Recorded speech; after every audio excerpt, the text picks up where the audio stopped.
All right. So let's go to the. Please, if you disconnected or if you don't see my screen or some things, just inform me immediately, because the connection sometimes changes as usual, the internet connection. All right. So today we are going to talk about 4 subjects. Actually, we are going to talk about the brown dwarfs. This is a type of the star which they are very cold, and they have and there is a minimum mass which, if they reach this, if these clouds of the star, if this prototype star cannot reach this bound of the mass, then the system cannot form the star, and it will goes to be cold, still remain the cold, and the brown dwarf will burn. So brown dwarf are the case which the cycle of the collapse doesn't complete, actually. And also a star cannot have any mass. They can have some upper mass. I mean, the mass can be increased up to some level, and we want to show you that how much is this upper level for the mass. What is the heaviest star which we can have with collapse theory. And also I will go to talk about the Kelvin-Helmholtz equations. This is the time which we need to have a collapse for the star, and I will also show you that how this equation works for the sun as a sample, and then we modify this equation and give a modification of Kelvin-Helmholtz equation to be able to estimate the time scale of the collapse with other stars. And then there is a few slides, couple of slides about what's the reason that the stars are hot, actually.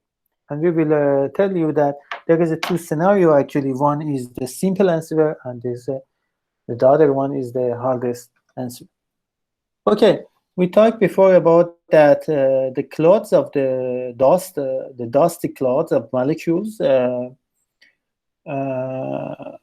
because of the gravitational collapse, will fill, and because of the continuity of equations, the gravitational energy will change to the heat energy, and this during this process, this thermodynamical process, we will have a thermal pressure. The temperature in the core of this is early, or this young star, which we call a protostar. Protostar is the type of the medium level star. So before that we have just the dust, and after that we have a final star with effective temperature and with the effective actually shape and with radius. Between the final form of the star and the molecular dust form, we have a protostar.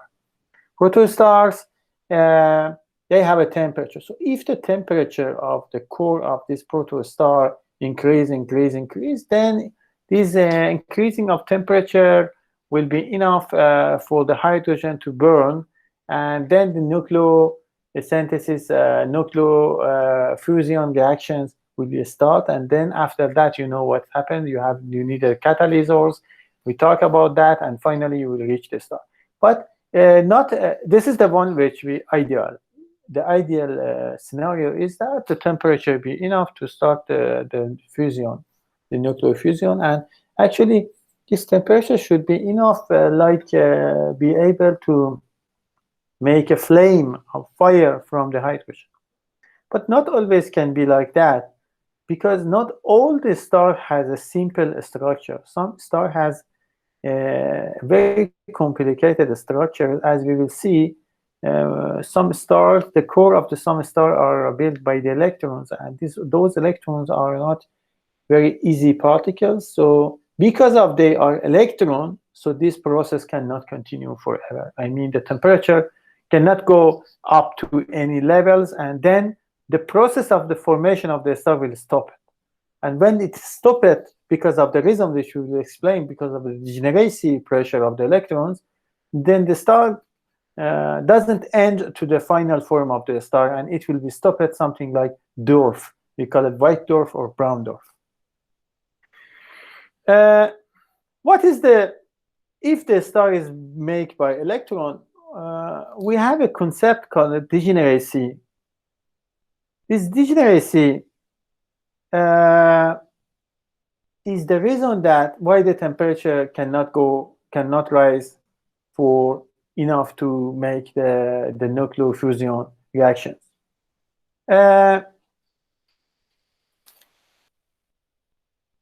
In protostar, if protostar is built from the electrons, as we will explain, they will pack in the very, very close packed, and when the electron be close to each other, so the quantum physics will appear. And this quantum physics will make the system very complicated and make a pressure which we call it degeneracy pressures.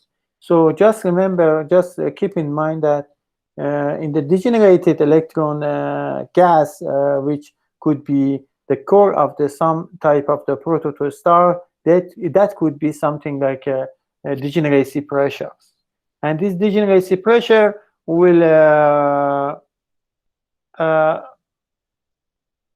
stop the process of the formation of the star, and finally, instead of the star, we will have a brown dwarf. I will show you what does it mean, the brown dwarf. Brown dwarf or white dwarf needs a minimum mass. I mean, not any type of the intermediate process between the basic dust or molecule structure and the final star will end to the dwarf.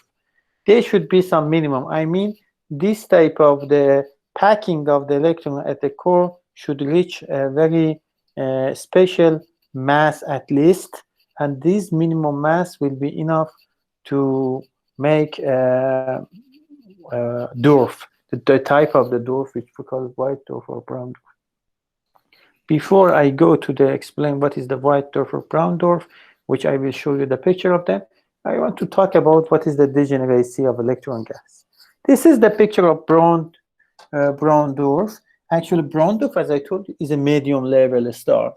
Brown dwarf they have a mixture of the star and planets, and they have a special properties. The main property is that they are made by the electron. They are built by the electron. So the core of them is electron core. What is the degenerate electron gas? So, as I told you, in the intermediate, when the increasing in temperature will be stopped because of the nature of the core of the star, which is electron degeneracy is a condition that the quantum physics will appear here because the structure of the core is built by the electrons. I don't know you read this before in anywhere or not, but quantum physics is a replacement of the classical mechanics.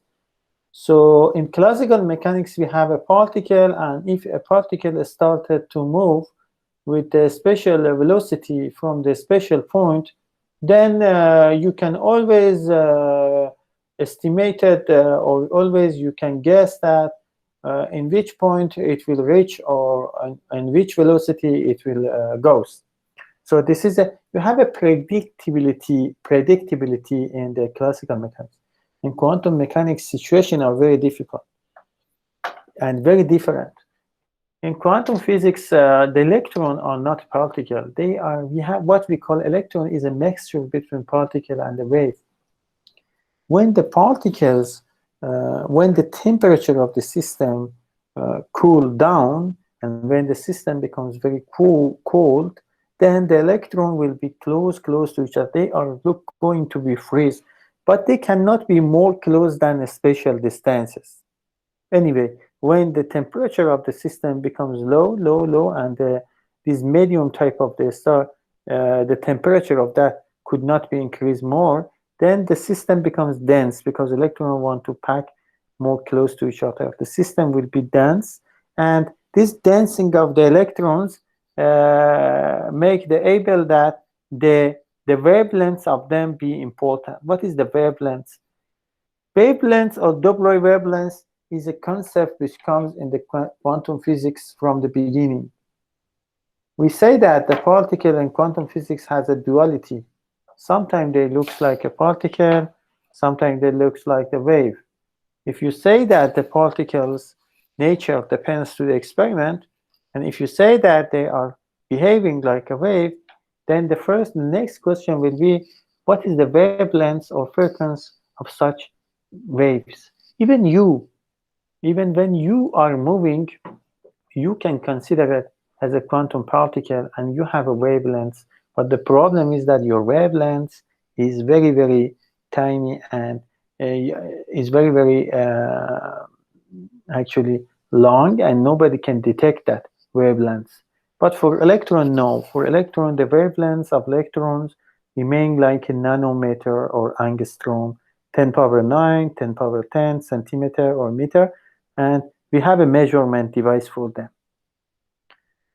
All right, when the temperature of the core of this star is not increasing and becomes going down, then the system becomes more packed and the density of system will increase, temperature goes down, and the density, the wavelength will be important. When the wavelength becomes the important, I want to tell you that exactly at that time, the temperature cannot increase more. Increasing of the pressure doesn't help anymore to the temperature to increase its value. All right.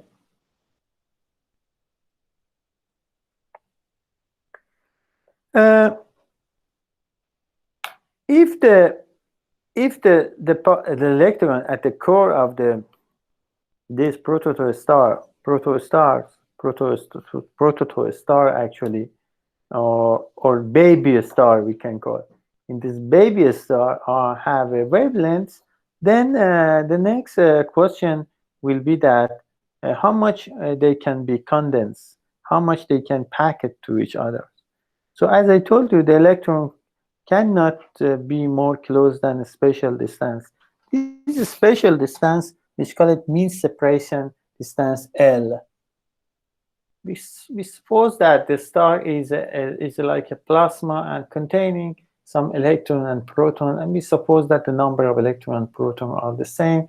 Then the density of the density of the star at the center will be given by the ratio between the mass of the proton versus the volume. Volume here is the L square. L is the distance between two electrons. So some calculation can show you that the lambda, when the electron becomes more close to each other, they cannot reach closer than the distance of L. Then the quantum nature appears. They will have wavelengths, and if the wavelengths be comparable to the mean separation distance between them, for example, two electrons will be close to each other in 1 nanometer.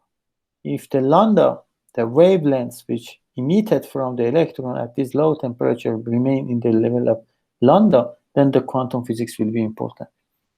Then instead of the lambda in the previous slide, which is the Dobre, you can replace it L, the distance between them, and the distance you can write versus the density and the mass. So these are questions, and from here you can see that the density will be bounded from the below by this expression. It gives you a very important questions. You show that the Brondorf or any star, any baby star, which composed from electron and proton, will have a central density, which this central density will always remain below this band which you can see here. If you have a central density below something, you can say that the mass remains below something. So there is a minimum mass. Yeah. So there is a minimum mass, which with this minimum mass, you can, your mass, if your mass of this baby star increase or greater than this minimum, then you can continue your star formation process. Otherwise, you will remain still in the cold region, and your life will end in the brown dwarf. So if the density of the core of this baby star increase this number, you have a chance to be a star, the real star. Otherwise, you will remain like a white dwarf or brown dwarf. To know that what is the estimated numbers for the white dwarf, and there is also neutron stars, they have also similar process like that. So neutron stars also are intermediate level stars. You can see that if in this table you see some physical properties and the difference between the one real star, I mean sun, and some lower mass stars, or we can call it some baby star, little lighter stars, which they are white dwarf or neutron star. If the mass of the sun is 1, as long as the mass of white dwarf doesn't exist 1.4, so you will have the white dwarf. And neutron star are the one which the mass is between 1 to 3. You see that if you go here to the density, you see that the white dwarf is very, very dense, more dense than the sun. And also neutron stars are heavier than the sun. I mean heavier means that not only the mass, the density is also, and also, but there is a opposite direction. You see that sun has a larger radius, as you see, 700 kilometer. It could 700,000 kilometer will be the radius of the sun, but for neutron star it is just 10 kilometer radius. So there is at least two type of the star, which we can call it them, we can intermediate stars, and they are the ones which the process of nuclear fusion didn't end successfully, and they are white dwarf, brown dwarf, and also neutron stars. This is what is the neutron star, and what is the difference of neutron? We will study neutron stars later in the other chapters, but you will see in this slide, you will see some difference between the white dwarf and the neutron stars. So white dwarf, they have atmosphere, so they are very much looks like a sun, as you see, and even their mass is close to the sun. As you remember, their mass is 1.4 or 1.3 or something, if the mass of the sun is 1. So they have a same atmosphere or same meteorology as the sun. So they have atmosphere. White dwarf has atmosphere. The atmosphere is combined by hydrogen and helium, and they have some intermediate layers, and they have also a core, and their radius is 100,000 kilometers. And we have a neutron star. Neutron star structure is very more complicated. The core is built by the elementary particles, neutron, proton, electron, and muon. And also, there are so many strange things at the core of these stars, like probably they are built by some type of the fifth elements, fifth type of the matter. We have a fluid, we have a gas, we have a solid, yeah.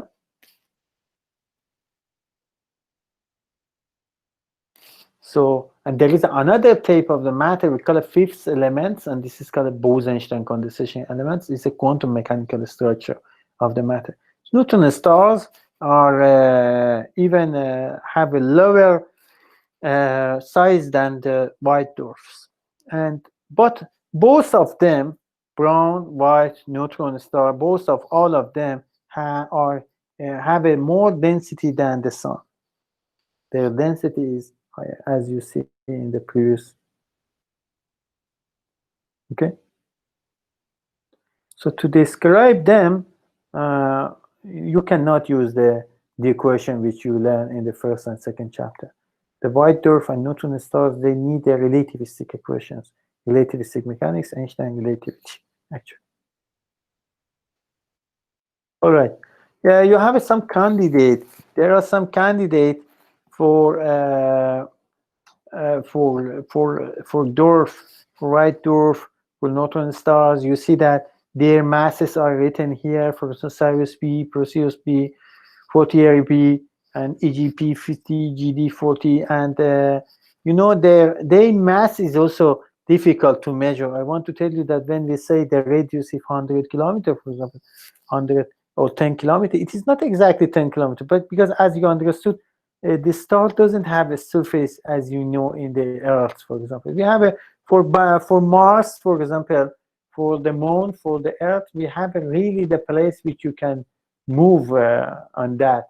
But for many stars, you don't have such a ground to move or to walking. So I want to tell you that there is an uncertainty. This plus minus which you see here for the radius of the mass, back to the measurement and back to the experiments, observational data.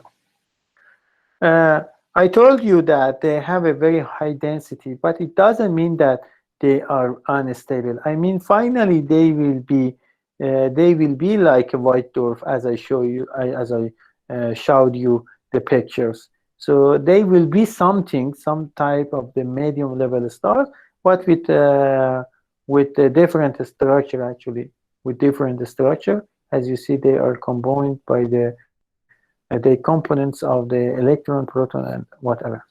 If you back to the first chapter, any question? If you back to first chapter, you remember we had a question which gives you the mass versus the radius.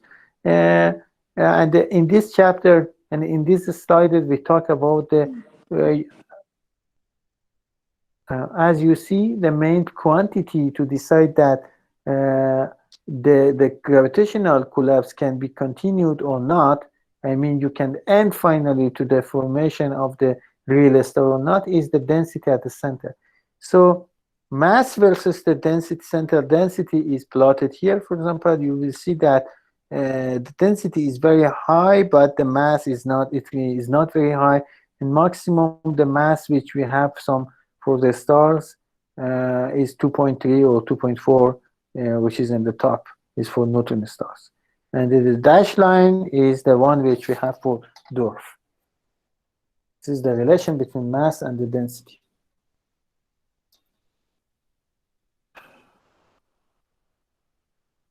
Okay. We presented the equation which gives you the bond for the center density. We say that if the center density remain below this bond, that numbers, so you will end with the brown dwarf or white dwarf or whatever. And if the density could be, and if the density will violate this condition, so you can continue star formations. This estimation of density will help you to estimate the temperature, the mass. So finally, tell me that how much mass we need to have from the clouds after the starting the gravitational collapse to have the real star. Actually, you need some information about temperature. So calculation based of the virial theorem and some other models show that the temperature of this baby star, this medium level of a star, will be proportional to the mass power 4/3. And the successful stars, the star which finally will be stars like a sun, they will reach the highest temperature before this degeneracy started, before the electron get a chance to be close to each other and packed, and quantum physics enter, and the degeneracy pressure and the whatever start. They have sufficiently, they have enough chance to start the nuclear fusion and to before this degeneracy and before this quantum physics be important. So, but we need a very tough calculation. Actually, detailed calculation show that actually the limit between successful star and unsuccessful brown dwarf is like 0.08 m solar mass. When solar mass is around 2 × 10⁻30 kilograms. So if you start by the clouds, is a dust. If the gravitational collapse started at one time, you can measure the density. If the density exceeds some limits, then probably your mass will be higher than this number, 0.08. Otherwise, if your density not very high, and if your mass remain below this number, 0.08, or exactly at this number, you never can continue your journey to be a star. You will end your life as a baby star will end at the white dwarf or brown dwarf. I think it is a little bit confusing, but I think not very much. So I hope you get the point. Do you want any questions? Because so we explained that there is a minimum mass. If these clouds of the gas clouds, reach this minimum mass, upper than that, it could be a star. Otherwise, it remains below these numbers, and it will end to the white dwarf, or black, brown dwarf, or whatever.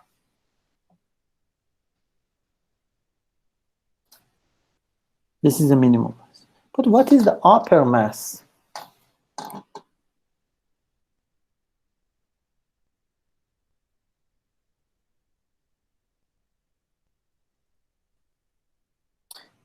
To calculate this upper mass means that after that the star will get some problems. What is the problem which will reach, which will receive by the star after that special number we call it upper mass? Is that the star or the core of a star will be unstable. Why the instability appear? Because if the mass exceeds some upper limit, if the mass of this core reach the maximum and want to go far from the maximum, the radiation pressure exceeds the gas pressure. So I mean, after that, the radiation will be high. If you have more radiation, remember, if you have more radiation in your system, the system will be unstable. So we want to stop the radiation. How to calculate the pressure of radiation? So as long as the radiation pressure remains below the pressure of the gas, everything is good. Otherwise, when the radiation pressure try to be greater than the pressure of the gas, so instability will happen. Instability means that something will happen at the core of the star. What is the radiation pressure? Radiation pressure, when we say radiation, we mean photons, the emission of the photons. Radiation of the pressure of the photon is given by this equation, 2.16. It comes from the Stefan-Boltzmann law somehow. Pressure of the ideal gas is the second equation, as you see. Pressure of ideal gas you can find by the equation of ideal gas, PV equal to nRT, chapter 20 of physics holiday. You have ideal gas relation between pressure, volume, number of the particles, and temperature. You want to consider a case that when the radiation be greater than the pure gas. Okay, it is usually the total pressure which the coal will feel is the radiation pressure plus the gas pressure. So if you want to tell me that which one is greater than the other one, it is better to compare the ratio between them. So we define the F as a parameter, which is the ratio between the pressure of the gas with respect to total pressure, and then as a result, the P radiation will be 1 minus F PSC. PSC is the P core or P total. Okay. Now, if you combine this relation with the previous equations, which we gave you finally just with algebra, and using the first equation for the pressure of radiation, you will end with the equation 2.17. Equation 2.17 gives you the pressure of the core with respect to density of the core and respect to the average of the mass, and K is the Boltzmann constant, F is the as I mentioned, F is measure the ratio between the pressure of the gas or pressure radiation with respect to the total pressure. And sigma is the Stefan-Boltzmann constant. This complicated equation 2.17 gives you the pressure at the core. Then this is the equation, but still you have some parameters here and you don't know how to estimate it, F, and what is the M bar or whatever. So there are the models. These models actually trying to explain the relation between the core pressure, I mean PSC, and core density, rho C. One of the best models is the model proposed by Clayton in 1960, and it gives you this relation. It shows that the PSC, the pressure at the center, is related to the rho C, the density at the core, or center density, we can call it even center density or core density, as the equation 2.18. This is the equation which we don't have the derivations. This is just came from the observation of this person Clayton. Okay, so you have a relation between PSC and rho C here. Back to what we have here, we have it, equation 2.17 gives you somehow the relation between PSC and rho C. So if you combine the equation 2.17, with this equation 2.18, and finally some algebra, you will end with these equations. These equations gives you the mass in terms of the average of the mass, Boltzmann constant, gravitational constant, velocity of light, Stefan-Boltzmann constant, and the fraction ratio between the pressure of the gas and pressure of radiation and the core pressure or center pressure. Okay. This is the maximum. So the maximum mass which a star can reach is given by this equation.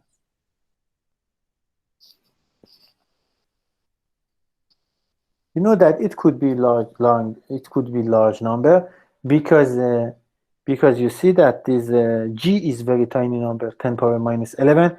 It moves to the top, so it's 10 power 11, power 3, 10 power 33 over 2, 10 power 16, and that could be big number. So we can have a range of the mass of the star. And this is what you learned before in the Hertzsprung-Russell diagram. You have the star with 100. Yeah, 100 mass of the solar mass or whatever. This is the upper mass. So the lower mass was 0.08. Upper mass is complicated. These are equations. Do you have any question about this upper and lower mass? And then if you don't have a question, we continue. Not bad to see how this mass change with the F, because this F is a fraction, so it's a ratio between pressures. Let me to plot this just to see, and forget about all the constant here like C, sigma, and K, and this stuff. Okay, just I want to plot M versus the F to see what's going on here. So I don't know this to see 1 minus F root minus F squared. Okay. And remember that the F cannot be greater than 1. F is a ratio between the one of the component. So I want to tell you that the F was pressure of one of them, for example, any of the component over the PA total. That was the relation between them. So F is always less than 1, as you know. So let's go and plot it. So I write M. I want to see that how it's going. The shape of that SQR T1 minus FF or F4. I told you, forget about all the other parameters like those. I know we have to, but if you substitute those numbers, it comes like a number. So M will be some number multiplied. This F is important actually. Fraction. This fraction or this. Actually, this fraction is very important. It gives you the ratio between the pressures of each component. So let's see. I want to plot this to see plot is M, and let's F can change from 0 to 1. It's the maximum change. It could be like that. So you see that when the ratio, when the F, what is the F? Back to this slide. When the F, which is relation between PA gas to PA total, when F. When F is very low number, I mean, when the gas is, when the radiation is dominated, like here, the mass will be increased. So just consider the case that the radiation is dominated. If the radiation is dominated, so you will have large mass, as you see. You can have even 60, 40 times of the basic mass. The basic mass usually will be the solar mass. Yes. So the supermassive stars are the mass when with a lot of radiations, with a lot of radiations. Okay, and it could be also 40, 60, 80, 100 times of the mass of the sun. But they have one problem. What is the problem? Anybody know what is the problem of those stars when they have a very large mass and they have so much radiation? So does it sense to you, this term? I mean, they have so much radiation. So what is the problem with them, with those stars, you know?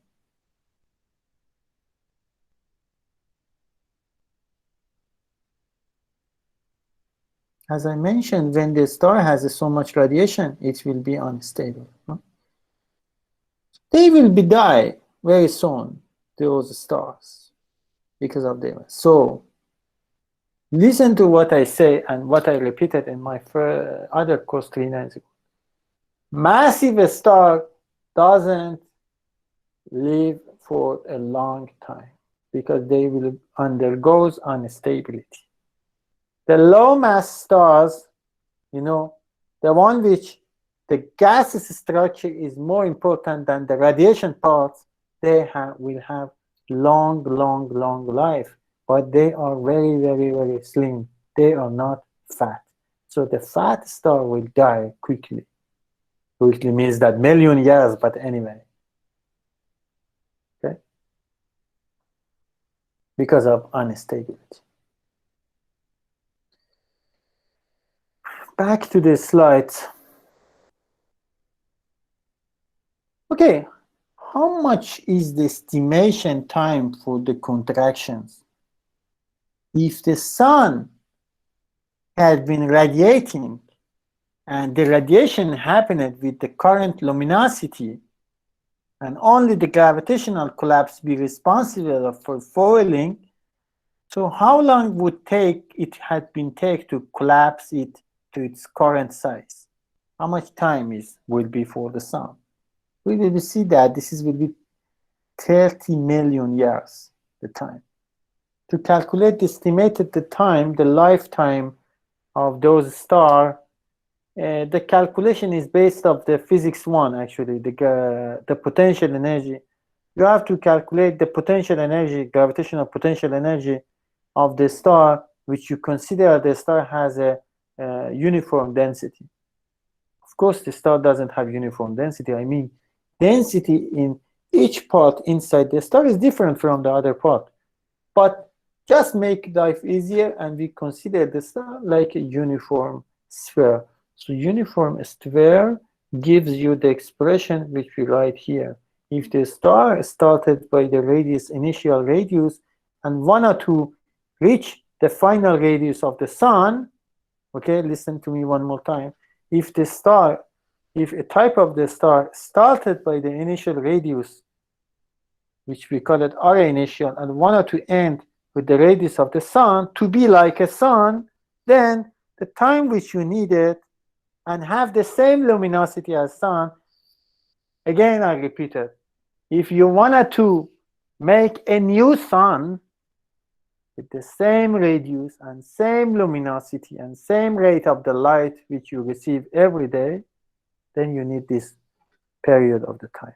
So this is a number, this tau, which is called a time scale.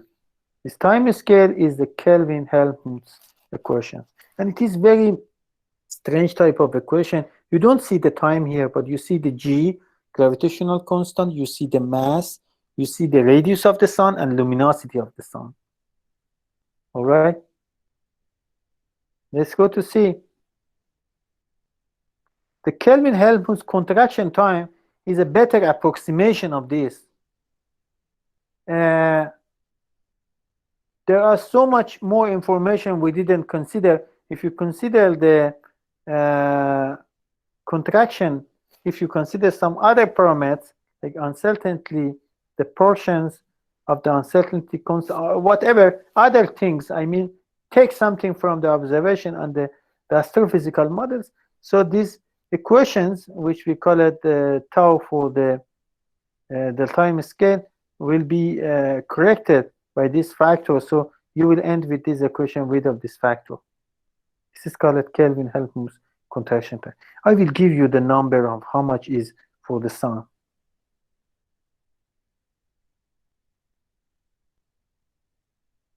Kelvin-Helmholtz time for the sun is 300. Yeah, no, sorry, 30 million years. You need time to make a new sun. New sun means exactly the same size, exactly the same luminosity, and whatever. 30 million years. So it's a long time, yeah. Almost the same time you needed to wait to sun be die. Sun will be die also in some million years.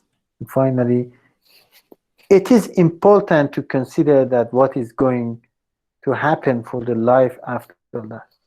Anyway, Kelvin-Helmholtz time gives you the time to have a similar sun. To have a similar sun, you need 30 million years.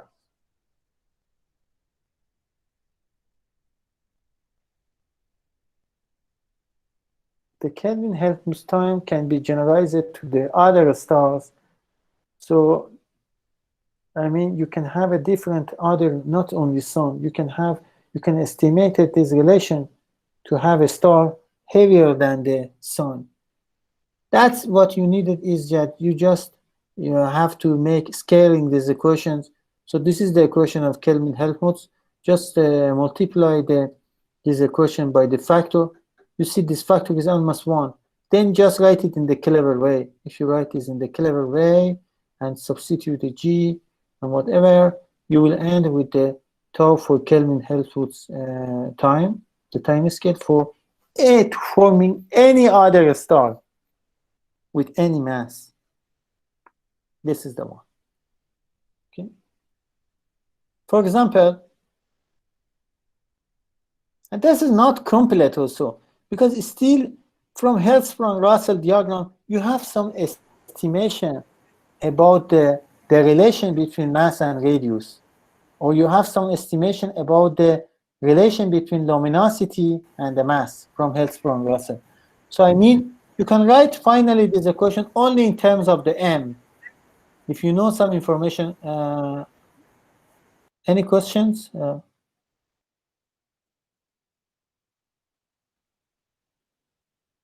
If you have questions, ask me. All right.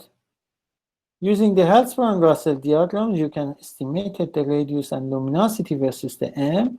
As you see here from Hertzsprung-Russell diagrams, you can say that the luminosity is given by r squared T effective 4, and then you have a T effective 4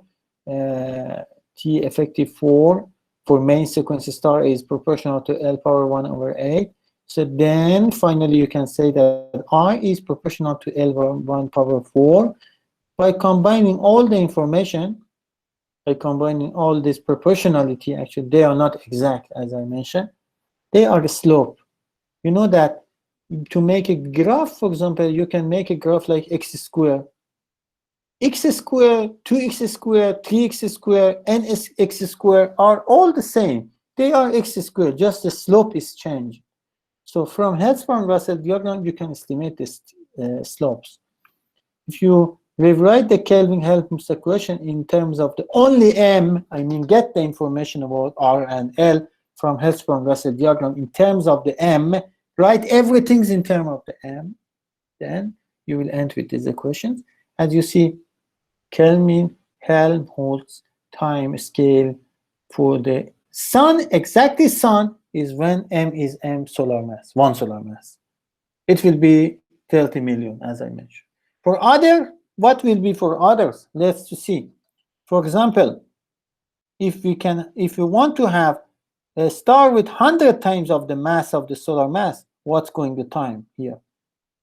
For that reason, I want to write, for example, Toye Helmholtz equation, for example, 3 million, 3 million. One time we write is year, I know. Multiply this function, m over m star, m over m sun, let's write m sun. Okay. Power what? Power minus 2.4. Minus 2.4. Okay, this is the, okay, it gives you, okay, no, it brings the m from there, so let me to write this. Okay, so this is the tau. So you can plot this, you can plot and see what is the functions, tau versus these numbers, amperes, and so you can plot, okay, plot what? Plot these equations. M power m, can I write this on a, for example, I don't know,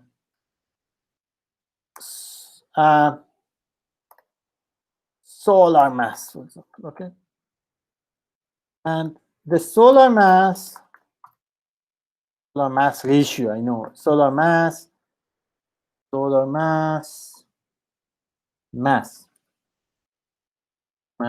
change from the, for example, 1 to 100, Let's to see what's going on here. This is will be, you see? So this time scale will be very tiny, you know. For the one, if this is 1, it will be 30 million, as you see. It cannot insert it here. For one solar mass, to have a sun, you have 30 million. For the 100, no, the time will be shorter. So you can make a fat star. You can make fat star very quickly than the sun, but they are unstable. Okay. For example, here, if you want to make something with the mass of 150 times of the mass of the sun, you'll see that how much time you needed. It's very tiny number, yes? 179 years. You can have a star with 150 times of the mass of the sun, and you can build it in, this star can form in 180, but they are unstable, as I mentioned, and they will die very quickly, actually. All right.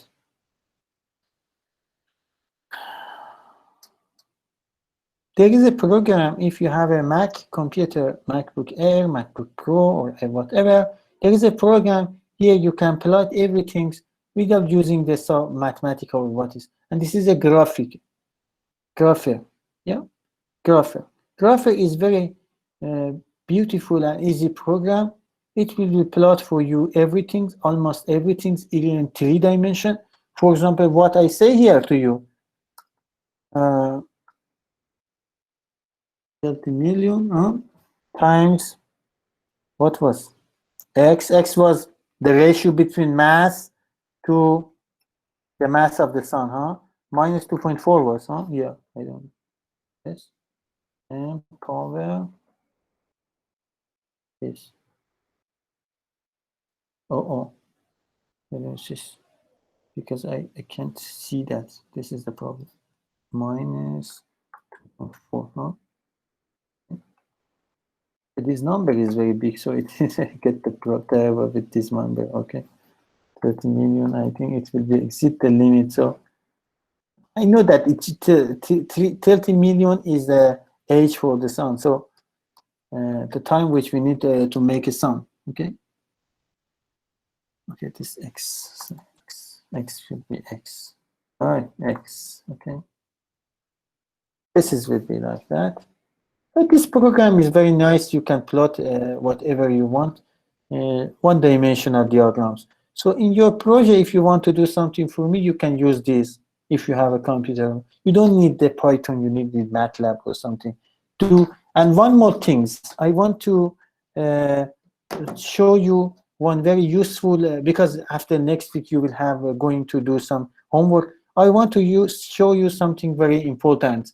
beautiful software is a Maple for iPhone and iPad. So Maple is a nice software actually, which is built for a very long time. I worked with Maple in 2001 from fourth generation, and now we have a 20 version 20. So we have a Maple software.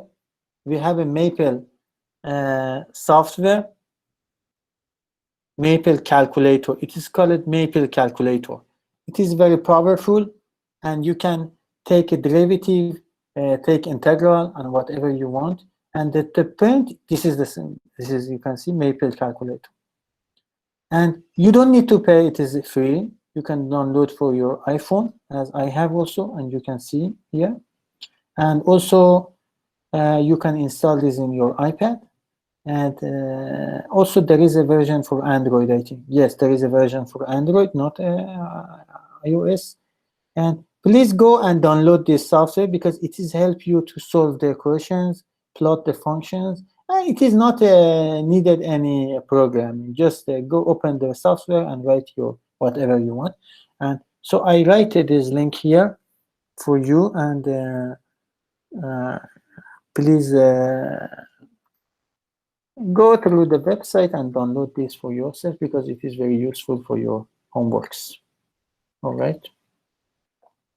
Also this grapher, but that Maple is excellent. Actually, it is better than what I see. And Mathematica is the software you have to pay, and I don't want you to buy this. It's very expensive. Anyway, the Kelvin-Helmholtz equation is given by the calculation, as you see, by modeling. If you want to make it the best fit, so best fit needs some observation and data fitting. So the contraction time for the star needs some numerical calculation. So this equation would be the corrected version of the Kelvin-Helmholtz by a few factors, as you see. Look, compare this with the equation. The other equation was this, huh? Or finally, this is the equation MRL. Here you got M. Okay. This is the corrected one. I think they included also some information about the relation between. The better equation is this, they say, you know, M power 2 power minus 20. What was the other one? Was 30 million, huh? This is 80 million, huh? And this power here is changed to minus 2.5. Huh? Let's to go, and again, one more time, just the other equation was first one, you know, first Kelvin-Helmholtz. Kelvin-Helmholtz was Kelvin-Helmholtz 1, huh? Was, you remember, 30 million, 1. So 10 power was 3 multiply 10 power 7. And the relation was m power m, huh? M power minus 2.4.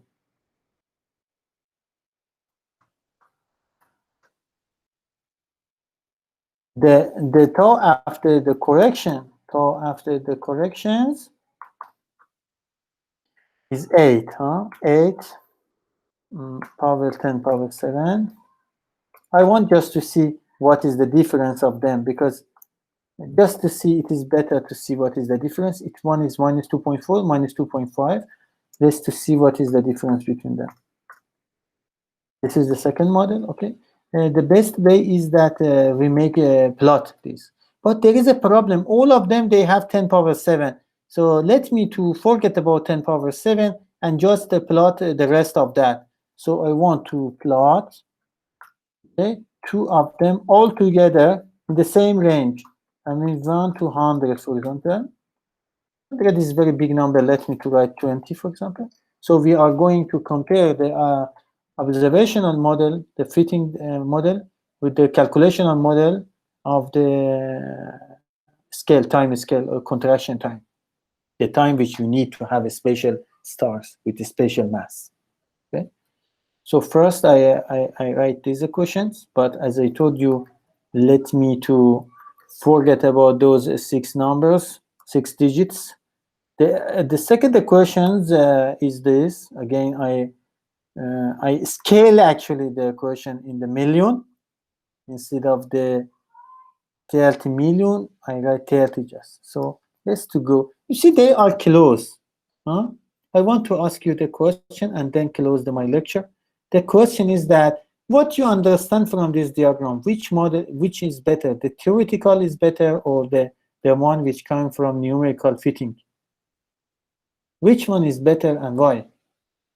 Do you have any idea?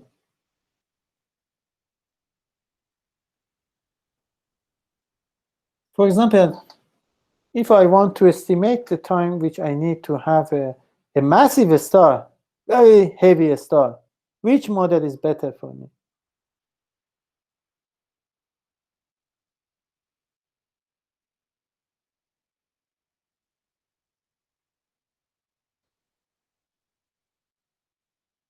Are you here? For the low mass, when the mass is very low, for low mass stars, you need to be, you have to wait like sun. But those models are very different with each other. So I mean the experimental one is better, give a better approximation, the yellow. For heavy stars, not difference for them, you see? For heavy star like 150, it is not important which equation you use. Do you want to compare? I will compare for you. For example, here we set x 150 just to see what gives you. One of them will give you 0.00, one of them gives you this, the other one. So if you compare them, if I compare this number,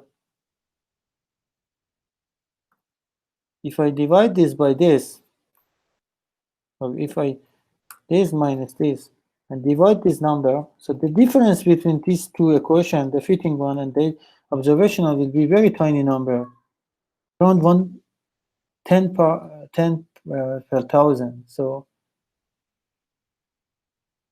you can safely use any of them if you are dealing to estimate the time scale for heavy stars. For low mass stars, you have to be very careful. So the best is probably is a combination between theoretical and the observation. I will ask you a question like that in the homework. So, for example, I will ask you to substitute some numbers in the equations or do some derivative or integral, something, whatever is in the book.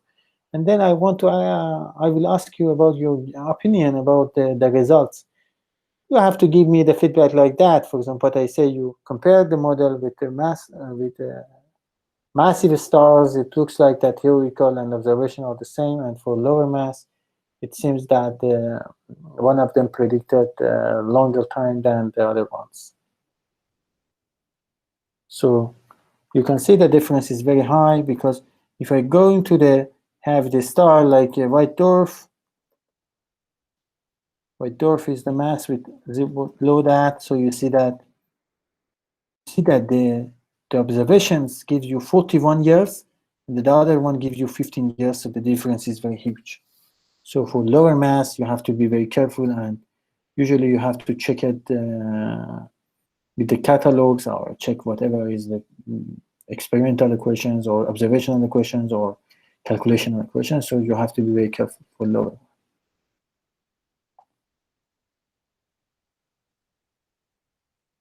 And I close finally the talk, just the 2 minutes, is that, okay, why our stars are very hot? So if somebody asks you these questions, you can ask him in 2 ways. If the kids or if a non-expert asks you, you can say it's because they have a thermonuclear reactions in their core. But the answer to the expert is, you have to say that stars are hot because they collapse. They collapse from the clouds of the gas, and then they have to go enter the nucleosynthesis process. The temperature will be increased, and gravitational potentials converted to kinetic energy, and this is why the stars are hot. This is the technical reply answer and the non-technical answer. All right, thank you. Any questions? I will make this slide a PDF and we'll upload it to the. You have the folder, so I never will again send you the link. You have the link. What I will do is that I go just here to my drive, and then I just drop the file here, and hopefully you will receive the slide. Okay, should not switch it to lecture 2. When the video is get ready, so you will receive the link also, but you don't need the link also for the video. As you see, you have actually the lecture slide. So what I will do is that I just drop the slide here.